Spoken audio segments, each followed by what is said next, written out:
कल देश में अंतर्राष्ट्रीय बाघ दिवस मनाया जाएगा। उत्तराखंड के अंदर लगातार बाघों की संख्या जिस तरह से बढ़ रही है वो अपने आप में खुशी की बात तो है ही, साथ ही इंसानों के लिए खतरा भी है।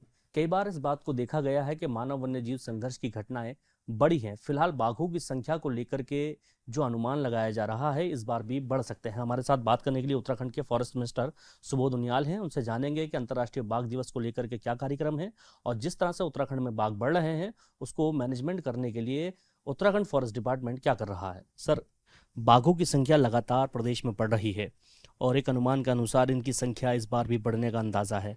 जिस तरह से बाघों की संख्या बढ़ रही है वो खुशी की बात तो है ही राज्य के लिए, लेकिन इंसानों के लिए खतरे का सबब भी बन जाता है। अमूमन देखा गया है कि मानव वन्यजीव संघर्ष की घटनाएं बढ़ जाती हैं जिस क्षेत्र में बाघ बढ़ते हैं।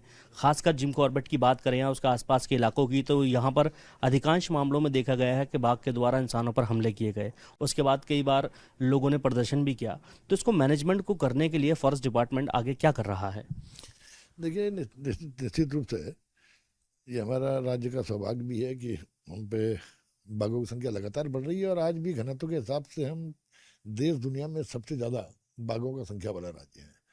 कॉर्बेट नेशनल पार्क हमारा ऐसा पार्क है जहाँ पर बाघों की संख्या घनत्व के हिसाब से दुनिया में सर्वाधिक है। और जो आज हमारी यहाँ की जो बायोडाइवर्सिटी है, जैव विविधता के लिए भी वाइल्ड एनिमल का जिंदा रहना बहुत आवश्यकता है। इनका बहुत बड़ा योगदान होता है जैव विविधता को बरकरार रखने में। जहाँ तक ह्यूमन वाइल्ड लाइफ कॉन्फ्लिक्ट की बात है, देखिए, इसके लिए सबसे बड़ी आवश्यकता जागरूकता की है। हम लोगों ने इसी को ह्यूमन वाइल्ड लाइफ कॉन्फ्लिक्ट को मिटिगेट करने के लिए इसीलिए इस तरह के प्रयास किए, जैसे अब हम लोग गांवों की सीमाओं पर स्ट्रीट लाइट लगवा रहे हैं ताकि सोलर लाइट के माध्यम से जानवर जल्दी आता नहीं है। दूसरा, हम लोग ग्रास कटर मशीन्स दे रहे हैं गांव के लोगों को ताकि जो गांव के आसपास जो घास है उसको काट सकें। लेकिन बिना पब्लिक अवेयरनेस के, जनता की जागरूकता के आप इसको रोक नहीं सकते।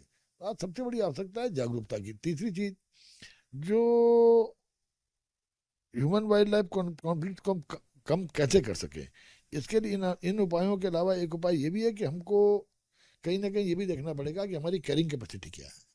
और कैरिंग कैपेसिटी को देखते हुए हमें इसको लेकर के कहीं ना कहीं इसमें एक बार जो मैंने निर्देश भी दिए हैं कि कैरिंग कैपेसिटी का परीक्षण करें और कैरिंग कैपेसिटी का परीक्षण करने के बाद उसके हिसाब से ही बाघों की संख्या हो। कहीं अगर, क्योंकि हमारे पास 71% से ज़्यादा वनाच्छादित क्षेत्र है और स्पेसिफिकली अगर आप देखेंगे तो कॉर्बेट में घनत्व के हिसाब से बहुत ज़्यादा, करीबन 332 से ज़्यादा टाइगर्स कॉर्बेट में है। इसके अलावा राजा जी भी हमने कुछ टाइगर्स अभी रिलीज किए हैं जो कि भविष्य में राजा जी में भी टाइगर्स की संख्या बढ़े और उसकी कैरिंग कैपेसिटी के हिसाब से वहाँ को उनको वहाँ पर शिफ्ट किया जा सकता है। इसके अलावा कई ऐसे हमारे क्षेत्र हैं जहाँ पर टाइगर्स को हम लोग रिलीज कर करके एक जगह पर जो बहुत ज़्यादा बर्डन लोड पड़ रहा है, कैरिंग कैपेसिटी वहाँ पे उतनी नहीं है और वहाँ उससे ज़्यादा लेपर्ड्स हो गए, उससे ज़्यादा टाइगर्स हो गए, तो वहाँ कहीं ना कहीं शिफ्टिंग करनी पड़ेगी। सर, जिस तरह से कैरिंग कैपेसिटी की आपने बात की, राज्य में राजा जी नेशनल पार्क है, वहाँ पर बाघों की संख्या काफ़ी कम है। तो जो कॉर्बेट नेशनल पार्क है वहाँ से या अन्य जगहों से जहाँ पर बाघों की संख्या ज़्यादा है वहाँ से वहाँ उनको भेजा जा सकता है, आपने इसको कहा। दूसरा, उत्तराखंड के अंदर जिस तरह से बाघों की संख्या या कहें लेपर्ड की संख्या में इजाफा हो रहा है उसको लेकर के एक शोध करने की बात फॉरेस्ट डिपार्टमेंट कर रहा था। उस शोध को लेकर के क्या स्थिति है सर अभी? देखिए, हम लगातार, अभी आपने देखा, हमने दो तीन टाइगर्स को ट्रांसलोकेट किया राजा जी में। और इस लोकेट करने की जो हमारी वो है, इसको हम लगातार, मैंने आपसे इसी बारे में भी कहा है कि हमारा प्रयास शिफ्टिंग और ट्रांसलोकेट करना एक ही चीज़ भी, कि हम किस तरह से इन बच्चों इनको ट्रांसलोकेट कर सकें ताकि कैरिंग कैपेसिटी से जहाँ पर ज़्यादा है वहाँ से दूसरी जगह जब आप उसको ट्रांसलोकेट करेंगे तो इससे कहीं ना कहीं मैं समझता हूँ उस क्षेत्र में भी टूरिज्म बढ़ेगा।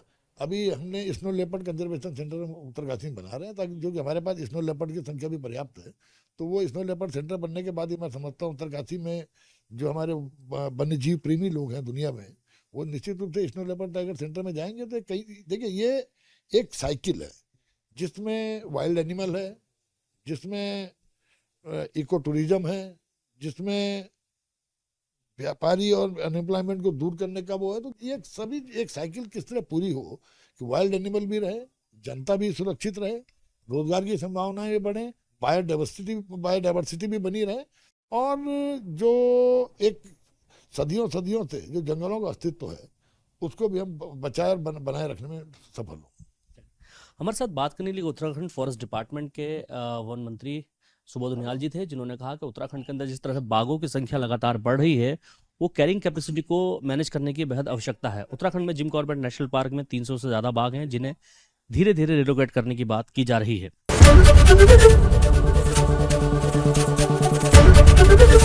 एबीपी गंगा, खबर आपकी, जुबान आपकी।